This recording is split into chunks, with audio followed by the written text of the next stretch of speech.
ठीक आहे, 2023 संपलं आहे आता ऑलमोस्ट, तर काय नवीन वर्षाचा संकल्प आहे? तिन्ही वेळेस जेवायचं.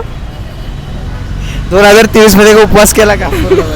म्हणजे असं जेवायला होत नव्हतं एवढं, स्किप व्हायचे मील. लाईक हेल्थवर वेट गेन करायचं. वेट गेन करायचं, you can say that. Procrastinate नाही करायचं आहे बेस्ट. ऑलवेज. या डे ड्रीमिंग. डे ड्रीमिंग या अँड टाइम मॅनेजमेंट घाण आहे माझं.